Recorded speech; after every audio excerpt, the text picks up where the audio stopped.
Another exciting dish, braso de Mercedes. 4 eggs, pinaghiwalay kong egg yolk sa egg whites. Then agad ako ng cream of tartar. Whip until foamy, then gradually add the sugar. Keep on mixing until stiff peaks. Now prepare naman natin yung baking pan. With baking sheet, nilagyan ko lang ng onting oil. Dapat magaan yung kamay nyo dito ha. Spread it evenly. Tapos gumamit lang ako ng pastry comb. Dapat pantay ha. Bake it for 300 degrees Celsius for 15 minutes or until golden brown. For the custard filling, egg yolks and condensed milk, nilagyan ko ng vanilla. Tapos cook it. Pwede naman kayong gumamit ng double boiler, pero goods na sa akin to. Kasi gagamit ako ng strainer. Let your meringue cool muna. Tapos dust it with powdered sugar.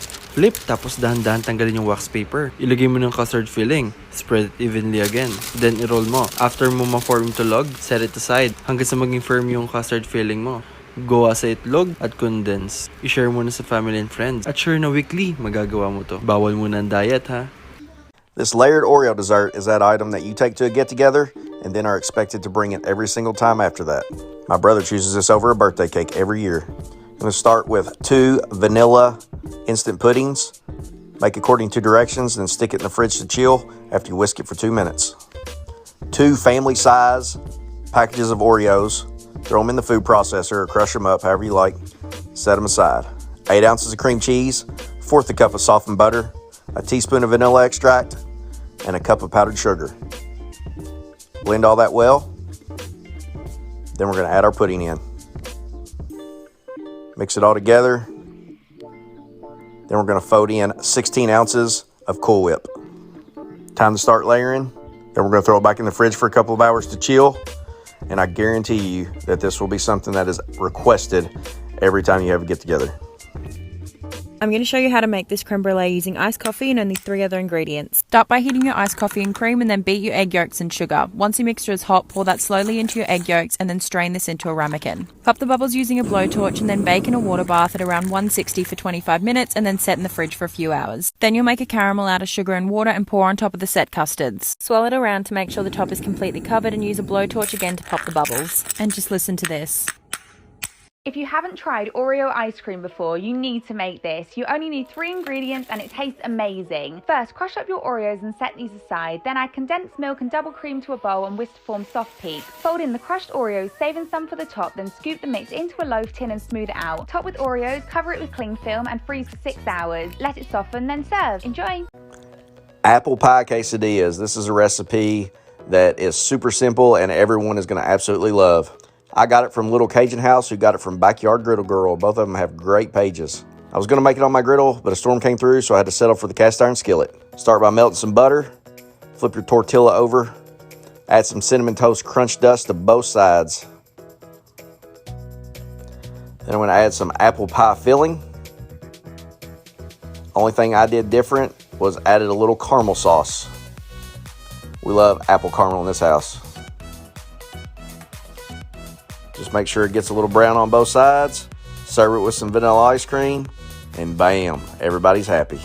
Let's make homemade salted Nutella. Mine is almost sugar-free too. Toast 9 ounces of raw hazelnuts in the oven at 375 for about 10-15 minutes until the skins start to crack and come off. Then rub all your hazelnuts in a kitchen towel and kind of move them around. This will help loosen the skins. After you've removed the skins, just add all your hazelnuts to a food processor or blender. Keep blending until it turns into nut butter. You may have to stop and start your machine a couple of times, but it'll get there.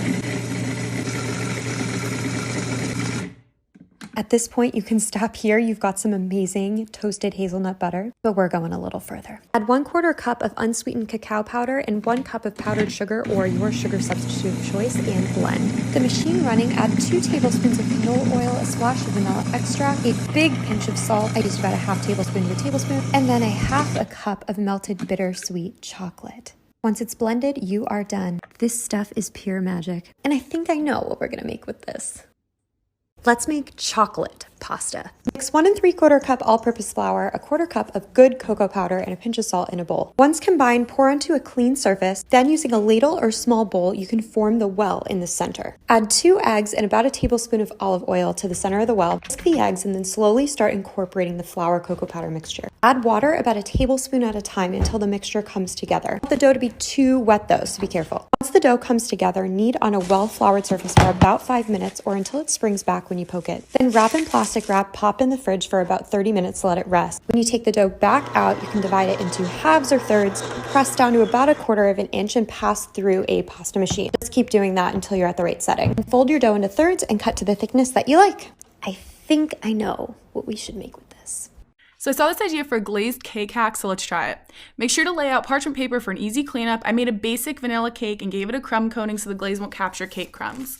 You're gonna take a can of vanilla frosting and 3 pieces of whatever chocolate you'd like. I used Ghirardelli, and you're gonna place it right in the middle of the can of frosting. Microwave for 60 seconds. Once that's done, you're gonna pour over the top of the cake, letting all the excess drip off. Oh my God, look at that beautiful marbling, guys. Once most of that excess has dripped off, you're gonna pop the cake in the chiller for just a few minutes so the frosting can set, and you are gonna be left with a sexy marbled cake that was so easy. If you wanna see a tutorial about how to make a simple layered cake like this, comment and let me know, guys.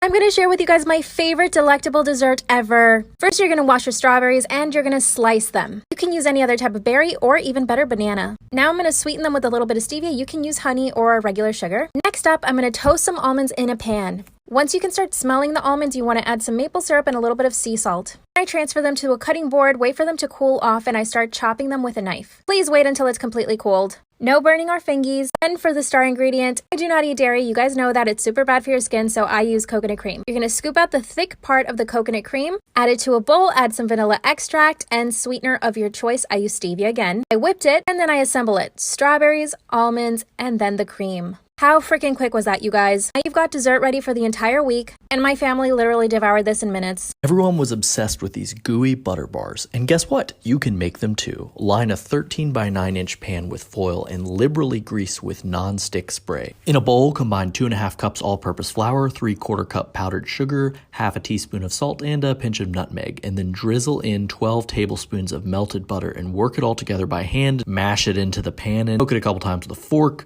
to help it rise evenly, and bake it for 20 minutes in a 350-degree oven. That crust will need to cool, so meanwhile, go ahead and beat together 8 ounces of cream cheese, 8 tablespoons of butter, and then work in 4 cups powdered sugar in batches and whip it until it's fluffy. Then work in 2 eggs plus 2 egg yolks and 2 tablespoons of vanilla and beat it all together at high speed for another 2 or 3 minutes. Spread this lusciousness all over the cooled shortbread layer and then bake it all together for another 30 minutes. This will need to cool for a couple hours at least before you cut into the decadent, melt-in-your-mouth, gooey sweet butter cake bars. I want you to picture this. Imagine you're in the 3rd grade and it's somebody's birthday and they bring those addicting pink frosted sugar cookies that your mom would never let you have because they had too much sugar. Well, you're an adult now, so let's turn them into bars and eat as many as we want. You'll whisk the dry ingredients all together in one bowl. Then cream your butter and sugar together until light and fluffy. Add your egg, vanilla extract, and heavy cream. Add your dry ingredients to that, press the dough into a pan, and pop it in the oven to bake. Then we're going to make that signature pink buttercream, and my secret ingredient is always adding a little bit of cream cheese. Spread a thick layer on, add your choice of sprinkles, slice, and it's ready to enjoy. See this? It's a candied orange. Let's make it. And next we're going to make our syrup. Water. Sugar. Bring it up to a boil. Once this comes to a boil, you're going to want to drop your citrus in one by one. Once it looks see-through like that, take it out and set it to dry. It's time to dip them in chocolate. You want your chocolate around this consistency. Here we go.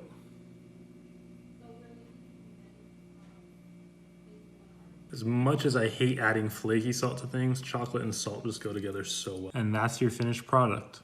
Since everything opening back up in Texas, I decided to work on my summer body. It's always important to start on a good note, so I decided to make some fried Twinkies because last year's State Fair was closed, so we didn't get to enjoy one of these. But boy, this is so much easier than what I thought it was going to be. I blended up the pancake mix until it was thick like meat. I let the Twinkies to freeze overnight, and then I put them inside this batter. It was so satisfying. And I threw her in the hot oil so she could have that golden brown color I'm trying to have this summer, baby. I added more diabetes to it, and then I took a bite. Yo, esto está bien rico.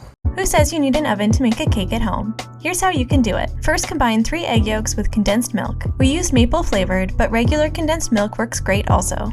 Once that's combined, pour in vanilla extract and very soft unsalted butter. If the butter isn't soft, you'll have a pretty hard time mixing it into the batter. Next, add all-purpose flour, cornstarch, baking powder, and salt. If you used salted butter before, leave out the additional salt now. Set that aside and start whipping 3 egg whites with an electric mixer until stiff peaks form.